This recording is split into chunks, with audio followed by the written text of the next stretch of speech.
हरे कृष्णा सभी भक्तों को मेरा अभिवादन। आज हम भगवद गीता जी के दूसरे अध्याय के 39वें श्लोक पर और फिर आगे उन सभी पर हम वार्ता करेंगे, जिनका जितना हमें समय मिलेगा। पर 39वें श्लोक से हम प्रारंभ करेंगे। उससे पहले हम करते हैं मंगलाचरण। ओम अज्ञानतिमिरान्धस्य ज्ञानाञ्जनशलाकया चक्षुरुन्मीलितं येन तस्मै श्रीगुरुवे नमः। श्रीचैतन्यमनोभीष्टं स्थापितं येन भूतले स्वयं रूपा कदा मह्यं ददाति स्वपदान्तिकं। हे कृष्ण करुणा सिन्धु दीनबन्धु जगत्पते गोपेश गोपिका कांता राधा कांता नमस्तुते। तप्त कांचन गौरांगी राधे वृंदावनेश्वरी वृषभानुसुते देवी प्रणमामि हरिप्रिये। वाञ्छाकल्पतरुभ्यश्च कृपा सिन्धुभ्येव च पतितानां पावनेभ्यो वैष्णवेभ्यो नमो नमः। हरे कृष्णा कृष्ण कृष्णा हरे हरे, हरे रामा राम रामा हरे हरे। हरे कृष्णा। आज हम दूसरे अध्याय के 39वें श्लोक को प्रारंभ कर रहे हैं। एषा ते अभिहिता सांख्ये बुद्धि योगे त्वां सुनु, बुद्धया युक्तो यया पार्थ कर्म बंधम प्रहास्यसि। अर्थात भगवान ये कह रहे हैं, इससे पहले जो है श्लोक में भगवान ये बता रहे थे कि सुख दुख में, हानि लाभ में सब प्रकार से समता का भाव रखते हुए शुद्ध करना चाहिए। अर्थात क्या लाभ होगा, क्या हानि होगी, इसका त्याग करके सदैव अपने कर्तव्यों का पालन करते रहना चाहिए। और जीवन में जो भी समस्या, जो भी युद्ध हमारे समक्ष खड़ा हो, उसे हमें बिना फल की चिंता किए उस युद्ध को मनोयोग से धर्म पूर्वक चलते हुए हमें करना चाहिए। तो इसके बाद अब भगवान यहाँ पर बता रहे हैं कि यहाँ तक अब उन्होंने सांख्य और बुद्धि योग के विषय में बात की है। और यहाँ जो इस श्लोक का जो अर्थ है वो ये है कि यहाँ मैंने, अर्थात भगवान कह रहे हैं कि यहाँ मैंने वैश्लेषिक अध्ययन किया है, सांख्य इस ज्ञान का वर्णन किया है। अब मैं निष्काम भाव से कर्म करना बता रहा हूँ, उसे सुनो। हे प्रथापुत्र, तुम यदि ऐसे ज्ञान से कर्म करोगे तो तुम कर्मों के बंधन से अपने को मुक्त कर सकते हो। अर्थात जो वैदिक कोश है उसमें एक निरुक्ति होती है निश्चित रूप से जो कहा गया हो, अर्थात एक प्रकार से वो परिभाषा होती है।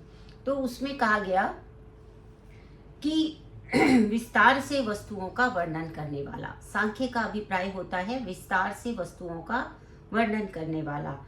सांख्य उस दर्शन के लिए प्रयुक्त हुआ है जिसमें वो प्रकृति को आत्मा से भिन्न बताता है, अर्थात आत्मा का वास्तविक वर्णन करता है। तो योग का यहाँ पर क्या अर्थ है, सांख्य योग जिसे हम कहते हैं उसका क्या अर्थ है? योग का अर्थ है इंद्रियों का निग्रह। अब हुआ क्या था कि वास्तव में अर्जुन जो है वो युद्ध करने से क्यों कतरा रहा था? इसलिए क्योंकि वो इंद्रिय तृप्ति, जो भौतिक इंद्रिय तृप्ति थी, वो उसे रोक रही थी। वो सोच रहा था कि भाई मैं यदि जो है किस प्रकार से मैं मतलब इस राज्य को विजय भी प्राप्त कर लूं और भीष्म और द्रोण भी जीवित रहे, सब जीवित भी रहे। अर्थात दोनों तरफ से जो उनकी अर्जुन की इच्छा थी वो क्या थी? भौतिक इंद्रिय तृप्ति की थी। वो इसी देह को जो है वो सब कुछ मान रहे थे, आत्मा की उपेक्षा कर रहे थे। तो इसलिए उन्होंने कहा कि वो बंधु बांधवों को परास्त करके राज्य भोग करने की अपेक्षा वो अपना मरण ही श्रेष्ठ है, ऐसा वो मान रहे थे। क्योंकि यहाँ पर यदि हम इंद्रिय तृप्ति की ही सदैव बात करेंगे तो उससे क्या होगा कि हमारी बुद्धि का भी नाश होगा और हमारा कर्तव्य दोनों का ही अंत हो जाता है। ये विशेष बात है, क्योंकि यदि हम इंद्रिय तृप्ति की बात करेंगे, यानी कि यदि हम केवल ये सोचेंगे कि ये मुझे इसका भौतिक लाभ क्या होगा, मुझे व्यक्तिगत स्तर पे इसका भौतिक लाभ क्या होगा, यदि उसी को ध्यान में रख के कार्य किया जाएगा तो निश्चित रूप से वो भ्रम उत्पन्न करने वाला होगा और उससे हमारी बुद्धि का भी नाश होगा और हमें जो कर्तव्य करना चाहिए वो कर्तव्य भी हम नहीं कर पाएंगे। वही स्थिति जो है वो अर्जुन की हो रही थी, इसलिए भगवान ने इतने सारे श्लोक में पीछे उनको बताया कि आत्मा क्या होता है, आत्मा का वास्तविक स्वरूप क्या होता है। तो वो यहाँ पर बार बार उसी विषय को यहाँ पर आएंगे। अब क्या कहते हैं कि वास्तव में जो आत्मा है वो जब भौतिक शरीर से मुक्त होने के बाद भी उसकी एक स्वतंत्र जो एंटिटी है, जो पृथक सत्ता है, वो बनी रहती है। तो भगवान ने यहाँ पर आत्मा तथा शरीर का जो है अत्यंत विशद जो है विश्लेषण किया और इसीलिए इसको सांख्य कहा गया। अब एक और सांख्य दर्शन है जो नास्तिकवादी सांख्य दर्शन था, उसका इस सांख्य से कोई भी लेना देना नहीं है। यहाँ पर ये बात विशेष रूप से ध्यान रखनी चाहिए, क्योंकि एक जो मुनि कपिल हुए जो नास्तिक दर्शन के जो प्रणेता हैं, उनसे भिन्न ये सांख्य है। ये कौन सा सांख्य है? इस सांख्य को जो भगवान कृष्ण के ही अवतार भगवान कपिल थे, भागवत पुराण में ऐसा वर्णन आया है कि उन्होंने इस सांख्य का जो दर्शन है ये अपनी माता देवहूति को समक्ष जो है वो इस पर प्रवचन किया था। जो भगवान कृष्ण के अवतार स्वरूप भगवान कपिल हुए, उन्होंने इसी सांख्य का वर्णन किया था, जिस सांख्य की भगवान यहाँ बात कर रहे हैं। सांख्य अर्थात विश्लेषण, विश्लेषण अर्थात प्रकृति को और पुरुष को अर्थात भौतिक प्रकृति और जीव को भिन्न भिन्न क्या ज्ञान भिन्न भिन्न करवाना, उसका यही दर्शन है कि ये जो शरीर है जिसे हम मैं कह रहे हैं, वास्तव में यह नश्वर है और ये मैं नहीं हूँ। मैं कौन हूँ? मैं एक जीव हूँ, आत्मा हूँ, जो कि भगवान का शाश्वत अंश है। इसका ही विश्लेषण जिस दर्शन में किया जाए वह सांख्य दर्शन कहलाता है, जो भागवत पुराण में भगवान कृष्ण के अवतार भगवान कपिल ने अपनी माता देवहूति को बताया था या उपदेश दिया था। तो इसमें क्या होता है कि जीव जो है वो सदैव क्या करता है, इस दर्शन में बताया गया है कि जो पुरुष या परमेश्वर है वो क्या होता है, वो पुरुष या परमेश्वर ही क्रियाशील होता है, क्योंकि चेतन वही है ना। तो पुरुष या जो जीव है वही क्रियाशील होता है, परमात्मा क्रियाशील होता है। और वो क्या करता है कि वो दृष्टिपात करते हैं प्रकृति के ऊपर, और प्रकृति जो है वो भी उसके अंदर अणु के स्वरूप में जीव को प्रविष्ट करवा देते हैं। तो वो प्रकृति जो है वो सचेत हो जाती है। किसके आने से? वो जो अणु रूप में जो जीव को प्रविष्ट करा दिया गया है, और वो प्रविष्ट कौन कराता है? वो भगवान करवाते हैं, परमेश्वर करवाते हैं। और उसमें वो जब वो अणुपात करके आणविक जो जीवात्माएं हैं वो प्रकृति में प्रविष्ट करा दी जाती हैं। अब ये जो जीव है वो भौतिक प्रकृति का एक प्रकार से दास सा बन जाता है, और वो अपने जो या जैसे मैंने पहले भी बताया था, जो यह नहीं है उसी को है मानने लगता है। अर्थात वो शरीर को सत्य मानने लगता है और आत्मा के प्रमाण ढूंढने लग जाता है। जो आज के जो सारे दार्शनिक हैं वो क्या कर रहे हैं कि शरीर को सत्य मान रहे हैं और आत्मा के प्रमाण ढूंढ रहे हैं। तो यही भ्रम का विषय है। तो इसी भ्रम में वो फंस जाता है, और जीव जो है वो भौतिक जगत के लिए फिर क्या करता है, केवल इंद्रिय तृप्ति के लिए कार्य करता रहता है। क्योंकि चेतन तो वो है, वो चेतना का अंश है, तो चेतन तो है, तो वो अपनी चेतना का प्रयोग कहाँ करता है? भौतिक इंद्रिय तृप्ति के लिए वो वही वाले कार्य करने लग जाता है, और फिर माया के वशीभूत होकर ही वो अपने आप को भोक्ता मानने लगता है। और इस मानसिकता की चरम सीमा क्या होती है कि वो उसको लगता है कि वो भगवान के साथ सायुज्य प्राप्त करेगा, अर्थात एक हो जाएगा, जैसा कि निर्विकारवादी ऐसा मानते हैं। परंतु जो भक्ति योग को जानने वाले हैं, जो भगवान कृष्ण की भक्ति करने वाले हैं, वो जो है भगवान को साकार रूप में मानते हैं, और ऐसा मानते हैं कि जो जीव है वो सदैव शाश्वत अंश के रूप में सेवक की भांति रहेगा, और परमात्मा जो है वो परमेश्वर भगवान है, जो कि सबके नियंता हैं। तो उनके साथ सायुज्य नहीं स्थापित करता है, वो पृथक रहकर एक सेवक की भांति भगवान की सेवा करता रहता है। और अनेकों अनेक जन्मों तक जब इंद्रिय तृप्ति कर लेता है, तब कहीं जाकर उसको जो है वो वासुदेव भगवान की शरण में आते हैं और फिर उनकी परम सत्य की खोज पूरी होती है, ऐसा बताया गया। इसी तरह से यहाँ पर क्यों भगवान कृष्ण जो है वो अर्जुन को यहाँ पर ये सब बता रहे हैं, क्योंकि अर्जुन ने भगवान को गुरु के रूप में स्वीकार किया है। वह हमने श्लोक में पढ़ा था, शिष्यस्तेयम शादी माम त्वाम प्रपन्नम। जब उन्होंने कहा कि भाई मैं तो जो हूँ सम्मूढ़ चेतस हो गया हूँ, मुझे तो अपने कर्तव्य अकर्तव्य का ज्ञान नहीं रहा है, तो मैं आपको गुरु के रूप में स्वीकार करता हूँ। शिष्यस्तेहम, अब मैं आपकी शरण में आ गया हूँ, अब आप मुझे उपदेश दीजिए। तो इसीलिए उन्होंने यहाँ पर इसका जो बारे में वर्णन किया। बुद्धि योग का विशेष रूप से जो वर्णन आएगा वो अध्याय 10 के 10वें श्लोक में पुनः बताया जाएगा, जिसमें भगवान के साथ में जो है स्पष्ट संपर्क के विषय में जानकारी दी जाएगी। लेकिन यह जो स्थिति आती है लेकिन यह जो स्थिति आती है वो क्या होती है, वो भी भगवान की विशिष्ट कृपा के कारण ही आती है। क्योंकि जब कोई निरंतर भगवान का स्मरण करता रहता है, भगवान की इंद्रिय तृप्ति के लिए कार्य करता रहता है और केवल अपने स्वार्थ के लिए, अपनी इंद्रिय तृप्ति के लिए, अपनी इस देहात्म बुद्धि से, अर्थात देह को ही मैं या आत्मा मानने वाले व्यक्ति की जो सारी इंद्रियां हैं वो केंद्रित होकर भगवान की इंद्रिय तृप्ति में सम्मिलित हो जाती हैं, तब जाकर वो भगवान की शरण में जा पाता है और भगवान को समझ सकता है और चिदानंद में रह सकता है। तो इसीलिए यहाँ पर इस बात को बताया गया। अब इसके बाद मनुष्य को ये भी बात जान लेनी चाहिए कि बुद्धि योग का अर्थ क्या है। वास्तव में बुद्धि योग और निष्काम कर्म ये एक ही बात है। निष्काम कर्म का भी अर्थ यही है कि बिना किसी कामना के कर्म करना। और किसी भी कामना के बिना कर्म हम कब करेंगे, जब हम केवल कर्तव्य रूप का अपना कर्म करेंगे और हमें पता होगा कि भगवान ने हमें क्या करने के लिए नियोजित किया है, और जिस भी कर्म को करने के लिए भगवान ने नियोजित किया है उसको पूरी निष्ठा से करते रहना है, बिना उसके परिणाम के विषय में सोचे। जैसे अर्जुन को भगवान ये कह रहे थे कि युद्ध करो, तो उन्हें जो सिखा रहे थे वो ये कि बुद्धि योग क्या कहता है, निष्काम कर्म क्या कहता है कि भगवान के आदेश का जैसा कहा वैसा ही यथारूप उसका पालना कर लेना, यह है निष्काम कर्म। क्योंकि उस युद्ध को करने में भगवान की प्रसन्नता है, भगवान ऐसा चाहते हैं कि अर्जुन युद्ध करे।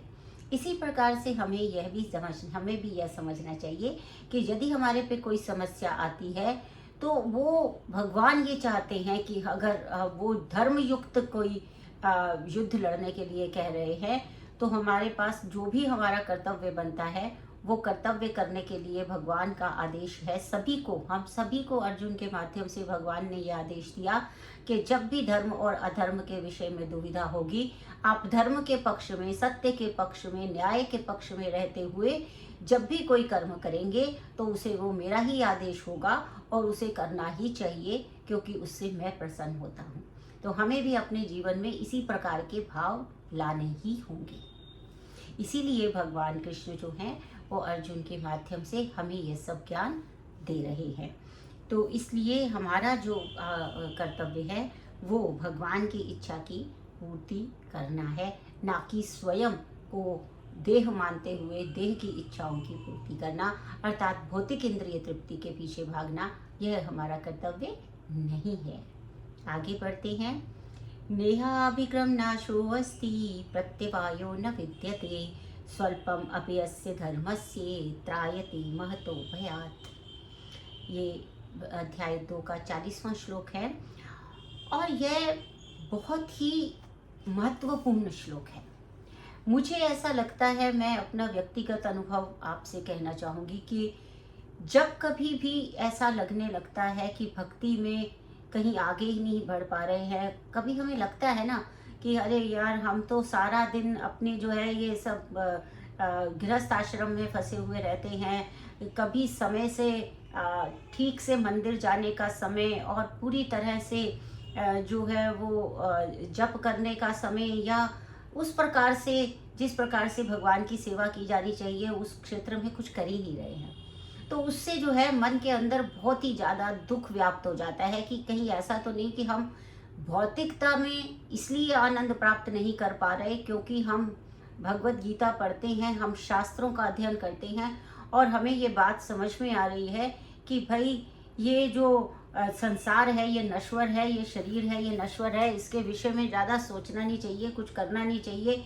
तो उसमें भी आनंद नहीं आता। यदि हम उसमें आनंद लेने लगते हैं तो हमको लगने लगता है कि अरे हम तो बड़ा गलत कर रहे हैं, हम वहाँ कहाँ नश्वर की तरफ अपना ध्यान लगा के और अपना आकर्षण हमारा वहाँ क्यों हो रहा है। उस बात से हमें जो है बड़ा दुख पहुँचता है कि हम भौतिकता में भी नहीं जा पा रहे हैं क्योंकि वो हमें नश्वर लगती है, वो हमें डरावनी लगती है, वो हमें भयभीत करती है कि यदि हम इसी में उलझा रहूँगा तो क्या होगा कि जब मैं इसी में उलझा रहूँगा तो मुझे बार बार जन्म लेना पड़ेगा, बार बार मरण होता रहेगा, मेरा भगवान से तो मिलना हो ही नहीं पाएगा, मैं मुक्ति तो कभी प्राप्त ही नहीं कर पाऊँगा।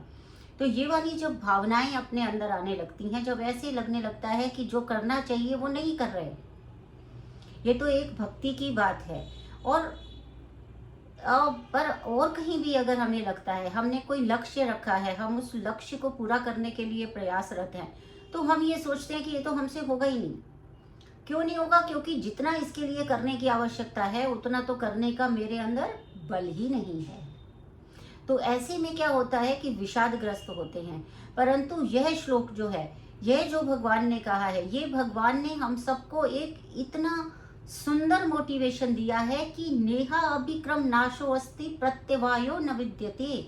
इसका अर्थ है कि इस प्रयास में ना तो हानि होती है और ना ह्रास, अपितु इस पथ पर की गई एक छोटी से छोटी भी जो प्रयास, जो क्रिया है, वह आपको बड़े बड़े भय से बचा लेती है। अर्थात ये एक हम जो है एक पुस्तक भी मैंने पढ़ी थी एटॉमिक हैबिट्स, तो उसमें वो बताता है कि अगर हम प्रतिदिन केवल 1% हम 1% अच्छा करते हैं, जो हम अपने लक्ष्य की तरफ बढ़ना चाहते हैं, जो भी लक्ष्य हमने अपने रखा है, 1%, केवल 1%, हम कहते इतना इतना थोड़ा सा प्रयास, 1% अगर प्रतिदिन हम अपने आप को जो है अपना स्तर बढ़ाने का प्रयास करते हैं किसी भी विषय में, तो 1% प्रतिदिन अगर करेंगे तो आप देखेंगे कि 365 दिन में 365% हमारी उन्नति हो चुकी होगी। परंतु प्रयास कैसा होना चाहिए? एक तो उसमें विश्वास होना चाहिए कि परिवर्तन अवश्य आएगा, मेरे एक छोटे से प्रयास से भी अवश्य परिवर्तन आएगा, क्योंकि नेहा अभिक्रम नाशो अस्ति, इसका कोई नाश नहीं होता, इससे कोई हानि नहीं होगी। किसी भी सकारात्मक प्रयास का की कोई हानि नहीं होती है, लाभ होता है। अब वो कितना होता है उसे छोड़ दीजिए, बस इतना दिन अपने मस्तिष्क में बिठा लेना है कि अगर छोटे से छोटा भी होगा, 1% जितना भी प्रतिदिन होगा, एक दिन छोड़ के एक दिन ½ % भी एक दिन होगा, तो भी हमें पता चल जाएगा कि वो आधा % भी निरंतर अगर होता है, पूर्ण विश्वास के साथ होता है, तो वो एक दिन बहुत बड़ा बन जाता है। इसीलिए भक्ति में भी भगवान हमें आश्वस्त कर रहे हैं कि नहीं हो रहा है अगर कोई बात नहीं, जितना भी हो रहा है, स्वल्पम अपि अस्य धर्मस्य त्रायते महतो भयात्, छोटा छोटा सा भी ये जो प्रयास है, ये बड़े बड़े भय से ये हमको बचा लेता है। इसलिए कृष्ण भावना अमृत में बढ़ने वाला कोई भी क्रिया, छोटी से छोटी भी यदि क्रिया है, तो वह हमारे जो है हमारे आध्यात्मिक पथ की उन्नति में कार्य कर रही है। जैसे कि आप सब लोग मेरे साथ जुड़कर इस भगवत गीता को पढ़ रहे हैं और मैं भी प्रयास कर रही हूँ पढ़ने का। तो इस प्रकार से ये जो हमारा छोटा सा उद्यम है, ये निश्चित रूप से हमें एक ना एक दिन बड़े लाभ के रूप में ही दिखाई देगा, क्योंकि ये छोटे से छोटा भी जो है ये भगवान विस्मृत नहीं करते। भगवान पहले ही कह चुके हैं कि जीव जो है उसकी, ये जो व्यक्तिगत जीव जो है, इसकी सीमित शक्ति है, इसकी अपूर्ण इंद्रियों के ऊपर ये अपने आप को आश्रित मानता है भ्रमवश, तो इसलिए इसकी सीमित शक्ति है। ये केवल एक शरीर के दुख और सुख का ज्ञान कर सकता है, परंतु भगवान सबके सुख और दुख का ज्ञान कर सकते हैं, वो विभु हैं, व्यापक हैं। है ना। तो इसलिए जो कुछ भी हम सकारात्मक प्रयास करते हैं, हम भक्ति में जितना भी थोड़ा सा प्रयास कर पा रहे हैं, हम जितनी भी निष्ठा के साथ, ये पूरी निष्ठा के साथ जितना भी हम थोड़ा सा पढ़ पा रहे हैं, तो ये भी भगवान जो है वो हमें इसको भी हमारी उन्नति के मार्ग में जोड़ता जाता है। भगवान जो है वो बड़े कृपालु हैं, दयालु हैं। वो हमारी छोटे छोटे प्रयासों को भी बहुत सराहते हैं। जैसे कि एक छोटा बच्चा होता है, जब वो एक एक कदम जब रखता है, जब एक एक पग वो रखता है, जब थोड़ा सा चलने लगता है, तो उसके ऊपर कितना प्रसन्न होते हैं जो माता पिता होते हैं। उसकी छोटी छोटी जो चीज़ें होती हैं जिनसे वो हमको जो जो वो अच्छा रिस्पॉन्स करता है, जो वो एक गिलास पानी भी ला के दे देता है दरवाज़ा खोल के खुलते ही, तो उसमें ही कितने प्रसन्न हो जाते हैं। तो इसी प्रकार से भगवान जो है वो बहुत प्रसन्न हो जाते हैं जब हम छोटे छोटे प्रयास उनकी सेवा में करते हैं। तो यह श्लोक बहुत महत्वपूर्ण है। जब कभी भी डीमोटिवेशन कहीं पे फील होने लगे, तब इस श्लोक को अवश्य ही स्मरण करना चाहिए। ये बहुत ही शक्ति और बल प्रदान करने वाला है। इसमें मैं आपको दो चीज़ें जो है वो यहाँ पर दो कथाएं इसमें आपको छोटी छोटी हैं वो बताती हूँ। एक तो हमने जो है वो गजेंद्र मोक्ष को पढ़ा होगा, जो कि श्रीमद् भागवत पुराण के 8वें स्कंध में गजेंद्र की कथा आती है कि जो गजेंद्र थे वो एक राजा हुए, और वो द्रविड़ साम्राज्य के राजा थे। और उसमें उन्होंने, जो बहुत ही अच्छे राजा थे, बहुत सात्विक कर्म करने वाले थे, भगवान का स्मरण करने वाले थे। तो एक बार वो भगवान के स्मरण में लीन थे, और इसमें में ऐसे में जो है वो महर्षि अगस्त्य वहाँ आए, और उनके आगमन का उनको ध्यान नहीं रहा, क्योंकि वो अपने भगवान के ध्यान में लगे हुए थे। तो इस पर जो है महर्षि अगस्त्य ने ऐसा सोचा कि इन्होंने मेरी जो है वो अवमानना की है, अवहेलना की है। तो उन्होंने गजेंद्र को श्राप दे दिया कि तुम मेरे आने पर भी एक हाथी की तरह बैठे रहे और खड़े होकर मुझे प्रणाम नहीं किया, मेरा अभिवादन नहीं किया, तो इसलिए मैं तुम्हें श्राप देता हूँ कि तुम्हें अगले जन्म में जो है वो क्या मिलेगा, फिर से तुम्हें जो है वो गज का शरीर मिलेगा। तो जब वो अगले जन्म में उनको हाथी का शरीर मिला, तब भी वो भगवान के परम भक्त ही रहे, और वो हाथी और हथिनी जो हैं वो सरोवर पर नित्य प्रति स्नान करने जाते थे। और एक दिन जो है वो गजेंद्र को जो गजेंद्र है ये बहुत अच्छे हाथी, मतलब हाथी की योनि में भी अच्छे हाथी थे और काफ़ी विशाल थे। तो सब लोग उनसे डरा भी करते थे, परंतु वो बड़े सौम्य स्वभाव के थे, और सदैव उनको स्मरण था अपना पूर्व जन्म की वो भगवान के भक्त रहे।